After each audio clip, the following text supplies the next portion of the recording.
یہ جو قربانی ہے یہ اللہ کا عظیم الشان حکم ہے۔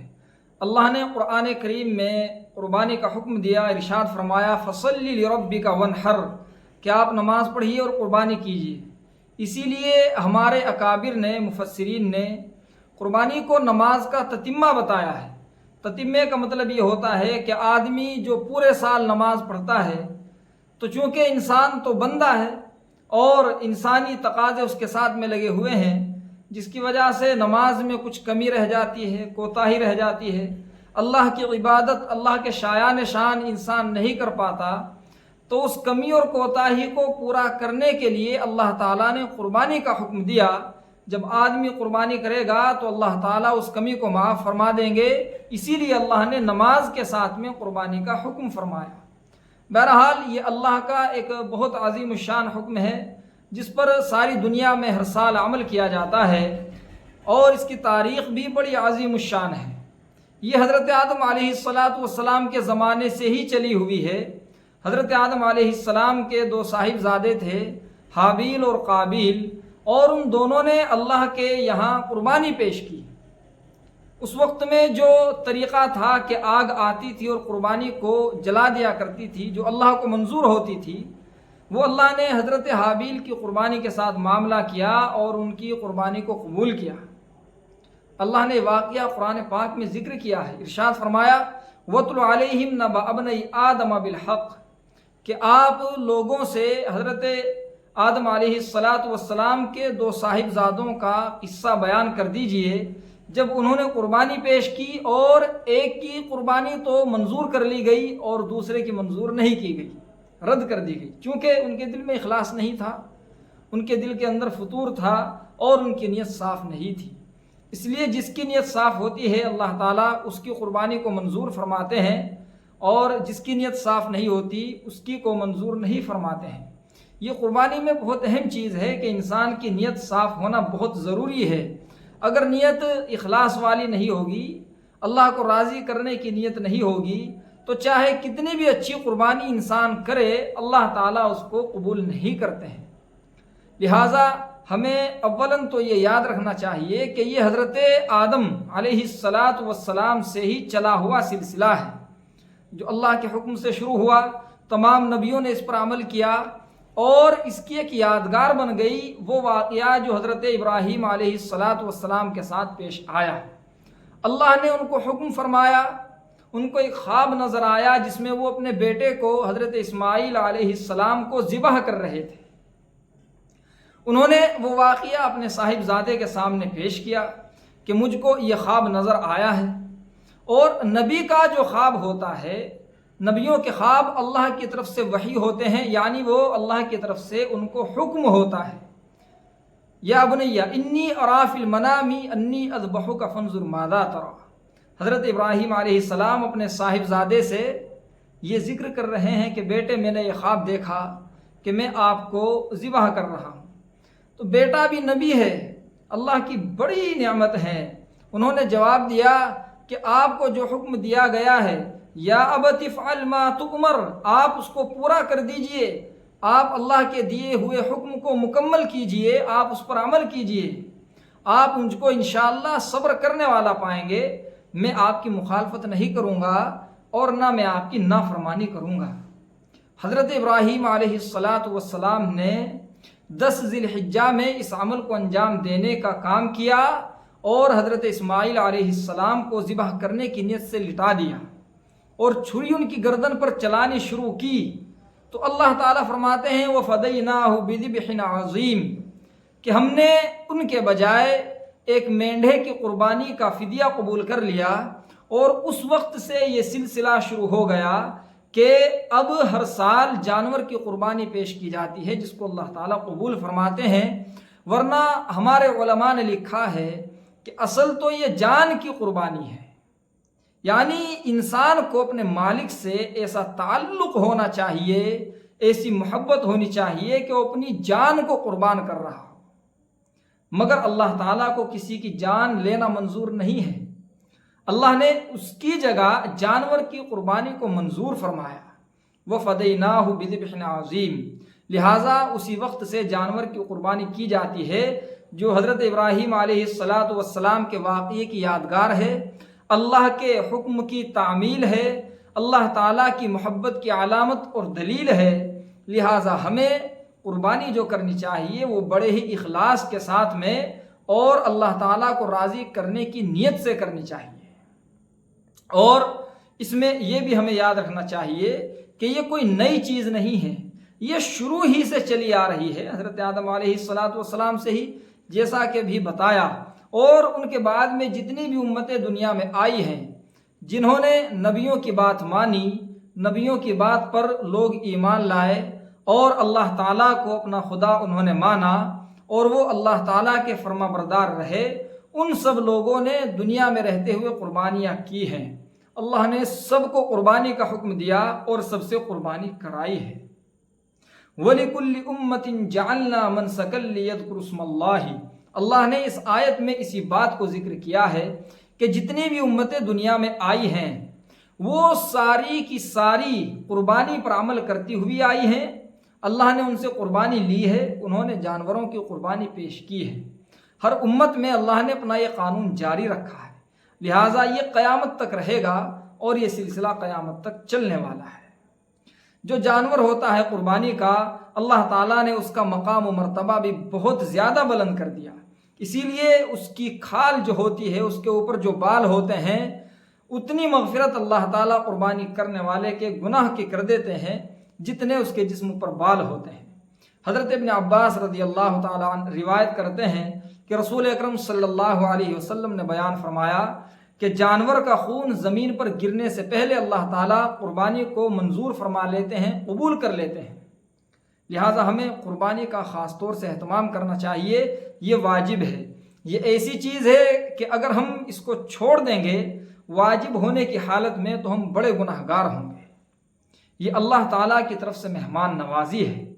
اللہ تعالیٰ کی طرف سے بندوں کے لیے کھانے کا انتظام ہے۔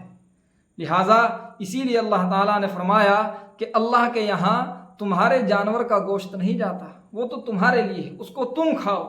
اللہ کے یہاں تو تمہارے دل کا اخلاص اور تقویٰ جاتا ہے۔ لن ینال اللہ لحومها ولا دماؤها ولکن ینالہ التقویٰ منکم، کہ اللہ کے یہاں نہ تمہارے جانور کا خون جاتا ہے نہ اس کا گوشت جاتا ہے، بلکہ اللہ کے یہاں تو تمہارے دلوں کا تقویٰ جاتا ہے۔ تمہارے دل صاف اور ستھرے ہونے چاہیے، اچھے ہونے چاہیے، اسی کھانے میں برکت بھی ہے اور اسی کی وجہ سے وہ انعامات بھی ہیں جو اللہ نے قربانی کے کرنے پر جن کا وعدہ کیا ہے۔ یہ بہت عظیم الشان عمل ہے، اس میں ایک بہت باریک بات بھی ہے، اور وہ یہ ہے کہ جب امت مسلمہ اخلاص کے ساتھ میں قربانی پر عمل کرتی ہے، اللہ کے یہاں قربانی پیش کرتی ہے اخلاص کے ساتھ میں، تقوی کے ساتھ میں، تو ان کے جو دشمن ہوتے ہیں اللہ تعالیٰ ان کے ہتھیاروں کو، ان کے طریقوں کو ناکام کر دیتے ہیں،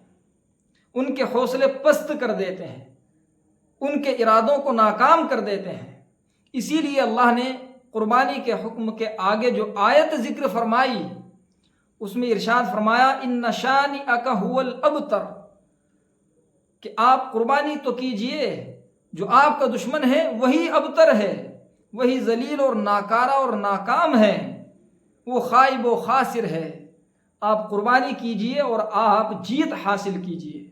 لہذا قربانی کا یہ خاصہ ہے۔ قرآن کریم کی اور بھی کئی آیتوں میں جہاں کہیں قربانی کا ذکر ملتا ہے وہاں اللہ کے دشمنوں کے مغلوب ہونے کا ذکر ملتا ہے، اللہ کے دشمنوں کے ناکام ہونے کا ذکر ملتا ہے، جس سے معلوم ہوتا ہے کہ ان دونوں چیزوں کا آپس میں خاص تعلق ہے، کہ اگر مسلمان صحیح معنی میں قربانی کرے تو جو اللہ کے دشمن ہیں، جو مسلمانوں کے بھی دشمن ہیں، وہ لوگ ناکام ہو جائیں گے، ان کے ارادے اور ان کے منصوبے ناکارہ ہو جائیں گے۔ اور آج کے دور میں اس چیز کی بڑی ضرورت ہے، چونکہ باطل دن پر دن ابھرتا جا رہا ہے، طرح طرح سے اپنے سر کو ابھار رہا ہے، اسلام کو نقصان پہنچانے کی کوشش کر رہا ہے۔ لہٰذا اسلام کی حفاظت بھی اس میں ہے کہ ہم قربانی کریں، اخلاص کا خاص خیال رکھیں، ورنہ تو دیکھیے علماء نے مسئلہ یہ بیان کیا ہے کہ اگر کسی جانور کے اندر 7 حصے دار بھی شریک ہیں، 7 حصے دار ہیں۔ حصے دار تو کتنے بھی ہو سکتے ہیں 7 تک، 2 4 6 5 4 جتنے بھی، بہرحال 7 آخری حد ہے۔ 7 حصے دار اگر شریک ہیں اور 6 کی نیت بالکل صحیح ہے مگر ایک کی نیت صحیح نہیں ہے، ایک کی قربانی کی نیت اچھی نہیں ہے، تو اللہ تعالیٰ ان میں سے کسی کی بھی قربانی کو قبول نہیں فرماتے ہیں۔ اس لیے ہمیں نیت کو صحیح کرنے کی، نیت کو سدھارنے کی سب سے زیادہ ضرورت ہے۔ قربانی میں ہم نیت کو صاف رکھیں۔ اس کے بعد میں جو جانور ذبح کر دیا جائے اس کے گوشت کو صحیح طریقے سے تقسیم کریں، اس میں کسی کے ساتھ میں کمی زیادتی کا معاملہ نہ ہو، بالکل برابری کے ساتھ میں تقسیم کیا جائے، اور پھر وہ جو حصہ ہو قربانی کرنے والا آدمی اپنے جانور کا یا اپنا جو اس کو حصہ دیا گیا ہے اس حصے کا وہ آدمی ایک نظام بنا لے، اس کو 3 جگہوں میں تقسیم کر لے۔ ایک جگہ تو اپنے لیے خاص کر لے، یعنی اس ایک حصے کو اپنے لیے کرے، اور اس کا جو دوسرا ٹکڑا ہے، دوسرا حصہ ہے، اس کو غریبوں میں تقسیم کر دے، غریبوں کے یہاں پہنچائے، چاہے کتنا بھی قیمتی جانور ہو غریبوں کے یہاں پہنچائے۔ اور جو تیسرا حصہ ہے اس کو رشتہ داروں کے یہاں، متعلقین کے یہاں، ملنے جلنے والوں کے یہاں پہنچائے، اپنے لیے ایک حصہ رکھے۔ یہ بہت افضل ہے، مستحب ہے یہ، اور اگر چاہے تو سارا گوشت بھی کھا سکتا ہے، چاہے تو سارا کا سارا غریبوں کے یہاں بھی پہنچا سکتا ہے۔ بہرحال جو قربانی کا معاملہ ہے یہ اللہ تعالیٰ کا ایک بہت عظیم الشان حکم ہے جو ایک خاص دن کے اندر ہی ادا کیا جاتا ہے۔ اللہ نے اس کے ادا کرنے کی گنجائش 3 دنوں تک دی ہے، لہٰذا ہمیں اس پر بہت اہتمام کے ساتھ میں عمل کرنا چاہیے، اور یہ بھی یاد رکھنا چاہیے کہ قربانی کے دنوں میں قربانی سے بڑھ کر اللہ کے یہاں کوئی بھی عمل قابل قبول نہیں ہے۔ کئی صحابہ کرام سے یہ روایت منقول ہے کہ قربانی کے دنوں کے اندر اللہ تعالیٰ کو جو عمل سب سے زیادہ پسند ہے، اللہ کے یہاں سب سے بڑا مقام جس عمل کا ہے وہ قربانی کا عمل ہے۔ کوئی عمل ان دنوں میں اللہ کے نزدیک قربانی سے بڑھ کر نہیں ہے۔ ہاں ایک روایت ہے جس کے اندر رسول اکرم صلی اللہ علیہ وسلم نے فرمایا کہ قربانی کے دنوں میں سب سے افضل کام قربانی کا ہی ہے۔ ہاں اگر کوئی آدمی اپنے رشتہ داروں کے ساتھ اچھا برتاؤ کرے، جو پہلے سے ناراض ہوں ان کو راضی کر لے، جن سے بات خراب ہو ان سے بات کو سدھار لے، تو یہ عمل تو قربانی سے افضل ہو سکتا ہے، باقی کوئی عمل قربانی سے افضل نہیں ہو سکتا۔ یہ رسول اکرم صلی اللہ علیہ وسلم نے صاف صاف بیان کیا ہے۔ لہٰذا قربانی کی فکر کریں اور قربانی کو بہت اخلاص کے ساتھ میں ہم اللہ کے حضور میں پیش کریں، قربانی کو صحیح طریقے سے ادا کریں، اس کو بالکل حلال اور جائز، بالکل جائز پیسوں سے ہم قربانی کا جانور خریدیں، اس میں 1 روپیہ بھی ناجائز یا مشتبہ نہ ہو، حرام نہ ہو، کسی کا رکھا ہوا حق نہ ہو،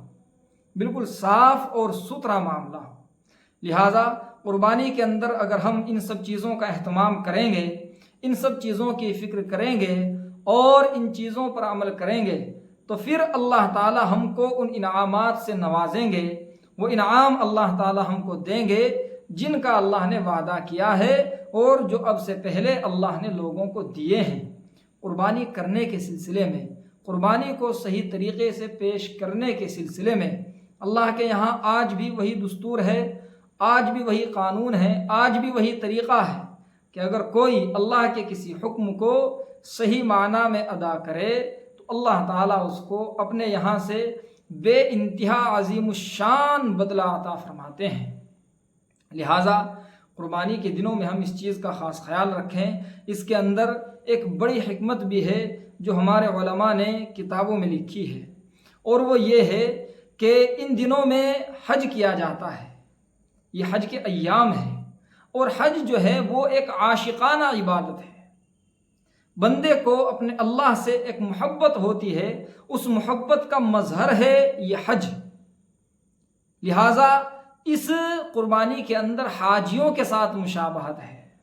حاجیوں کے ساتھ جیسا عمل کرنے کا یہ طریقہ ہے، جیسے حاجی قربانی کرتے ہیں ویسے ہی تمام مسلمان بھی قربانی کرتے ہیں، یعنی یہ ان کے طریقے پر عمل کرتے ہیں۔ اسی لیے تمام جو دنیا کے مسلمان ہیں وہ 9 ذی الحجہ کی فجر سے لے کر اور 13 ذی الحجہ کی عصر تک تکبیر تشریق کہتے ہیں۔ تکبیر تشریق بھی حاجیوں کی مشابہت میں ہی ہے، یعنی حاجیوں کی طرح تمام لوگ زندگی گزاریں۔ یہ جو حج کے دن ہیں ان کو تمام دنیا کے مسلمان ایسے ہی گزاریں جیسے حاجی گزارتے ہیں۔ لہٰذا یہ چیز حاجیوں کے ساتھ مشابہت کی ہے۔ قربانی میں اللہ کے ان عاشقوں کے ساتھ ہمارا حصہ بھی ہو جاتا ہے، یعنی ہم بھی اللہ سے محبت کرتے ہیں، ہم بھی اللہ کو چاہتے ہیں، ہم بھی اللہ کے حضور قربانی پیش کرتے ہیں۔ یہ اس چیز کی علامت اور دلیل ہوتی ہے، یعنی اللہ کی محبت کی علامت ہے۔ آپ اگر گہرائی سے غور کریں گے تو اللہ کے ہر حکم کے اندر بے شمار فائدے، بڑی بڑی حکمتیں اور بڑی بڑی مصلحتیں موجود ہیں۔ اب اگر صرف قربانی کی حکمت اور مصلحت کو ہی دیکھا جائے تو اللہ نے صرف اس ایک عمل میں بے شمار مصلحتیں چھپا کے رکھی ہیں، ایسی مصلحتیں کہ ان کو دوسرے کسی بھی عمل سے حاصل نہیں کیا جا سکتا، دوسرے کسی بھی کام سے ان کو اپنایا نہیں جا سکتا۔ ان کو حاصل کرنے کے لیے اللہ کے اسی حکم پر عمل کرنا ہوگا۔ لہٰذا ہمیں قربانی کا اہتمام کرنا چاہیے، اور الحمدللہ مسلمان قربانی کا اہتمام کرتے ہیں۔ تمام دنیا میں عید الاضحیٰ کے وقت میں مسلمان قربانی کرتے ہیں، دل کی خوشی کے ساتھ کرتے ہیں۔ اللہ کرے کہ مسلمان دل کے اخلاص کے ساتھ بھی قربانی کرنے لگے، کتنا اچھا ہو، اللہ کے حکم پر عمل ہو جائے۔ اور جو دنیاوی معاملات ہیں، جو دنیاوی طریقے ہیں، ان کا بھی بڑا خاص خیال کرنا چاہیے۔ قربانی کے وقت میں جو جانور ہے اس کو ذبح کرتے ہوئے ویڈیو وغیرہ نہ بنانی چاہیے۔ ویڈیو بنانا یہ اس بات کی علامت ہے کہ ہم اپنے اس عمل کو دکھانا چاہتے ہیں، اس میں ریاکاری ہے، اس میں دکھاوا ہے، اور جس عمل میں دکھاوا آ جاتا ہے وہ عمل اللہ کو منظور نہیں ہوتا، وہ عمل اللہ کو قبول نہیں ہوتا۔ ان یسیر الریاء شرکن، ذرا سا دکھاوا بھی اللہ تعالیٰ کے یہاں ایسا ہے جیسے شرک ہوتا ہے۔ لہٰذا ویڈیو بنانا اور دوسروں کو وہ دکھانا یا اپنی ہی یادگار کے لیے اس کو محفوظ رکھنا، یہ ایک طرح کا شرک ہے گویا،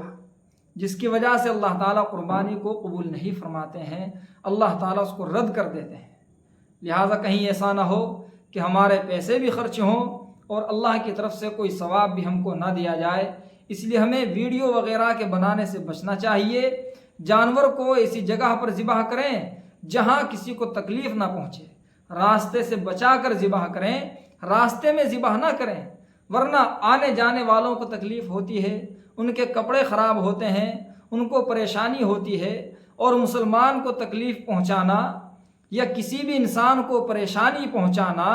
اس کو اسلام ہرگز برداشت نہیں کرتا، ہرگز نہیں۔ لہٰذا اس چیز کا بڑا اہتمام کرنا چاہیے، اور جب جانور کو ذبح کر دیا جائے تو اس جگہ پر جو گندگی رہ جائے، جو خون کے دھبے رہ جائیں، یا جو کھال وغیرہ ہے، یا جو اس کے پیٹ میں سے نکلی ہوئی گندگی ہے، اس کو بھی ہم صاف کر دیں، ضرور صاف کریں، یہ لازم ہے، یہ ضروری ہے، ورنہ تو یہ بد اخلاقی ہوگی اور بہت زیادہ بد اخلاقی ہوگی۔ اس لیے اس چیز کا بھی ہمیں خاص خیال کرنا چاہیے۔ ایک مسئلہ لوگ بکثرت پوچھتے ہیں، وہ آج بھی پوچھا گیا کہ جو لوگ شریک ہیں کسی بھی قربانی میں، قربانی کے جانور میں، انہی میں سے اگر ایک آدمی جانور نکالنا جانتا ہے، گوشت بنانا جانتا ہے،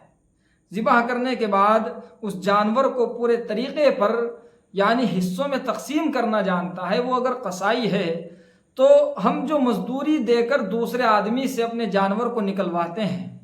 اس کا گوشت بنواتے ہیں، اگر ہم یہی کام اپنے اس حصے دار سے کرا لیں اور اس کو دوسرے جو 6 حصے دار ہیں وہ اپنے اپنے حصے کی اجرت دے دیں، مثال کے طور پر فرض کیجئے 700 روپئے اگر جانور کے نکالنے کے لیے جاتے ہیں، تو جو باقی 6 حصے دار ہیں وہ 100 روپئے اس کو ادا کر دیں،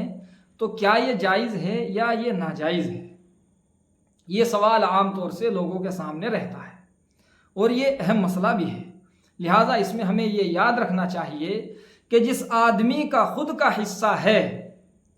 یہ آدمی اس جانور کو اجرت لے کر ذبح نہیں کر سکتا، یہ جائز نہیں ہے۔ اگر ذبح کرے گا، اس کا گوشت بنائے گا تو پیسے نہیں لے گا، قیمت نہیں لے گا، فری میں ذبح کرے گا اور فری میں ہی گوشت بنائے گا۔ اور اگر پیسے لیتا ہے تو یہ پیسے، یہ اجرت اس کے لیے جائز اور حلال نہیں ہے۔ ہاں، یہی آدمی دوسرے کے جانور کو نکال سکتا ہے اور دوسرا کوئی آدمی ان کے جانور کو نکال سکتا ہے۔ اگر خود ہی اپنے جانور کو نکالنا چاہیں تو پھر قیمت لینا جائز نہیں ہے، پیسے لینا جائز نہیں ہے، اس سے بچنا ضروری ہے، اس سے اپنے آپ کو بچانا ضروری ہے، احتیاط ضروری ہے۔ لہٰذا اس مسئلے کا بھی خاص خیال کرنا چاہیے۔ اللہ تعالیٰ سے دعا کیجئے کہ جتنے بھی لوگ دنیا میں قربانی کریں، جہاں کہیں بھی، اللہ تعالیٰ سب کی قربانی کو قبول فرمائے، منظور فرمائے، اور اللہ تعالیٰ اپنے پیارے حبیب صلی اللہ علیہ وسلم کی سنتوں پر ہمیں عمل کرنے کی توفیق عطا فرمائے، اور ان کے اسلام کو اللہ تعالیٰ زندہ فرمائے، دنیا میں اسلام کا بول بالا فرمائے، اللہ تعالیٰ کفر کا منہ کالا فرمائے، اللہ تعالیٰ دنیا کے اندر سے نافرمانی کو، گناہ کو، معصیت کو، برائی کو ختم فرمائے، اچھائی کو اللہ تعالیٰ بڑھا دے۔ پروردگار عالم دنیا کے اندر خیر کے فیصلے فرمائے، اور جو برائیاں ہیں ان سے ہم سب کی اور دیگر لوگوں کی اللہ تعالیٰ حفاظت فرمائے۔ اللہ سے یہ دعا کیجئے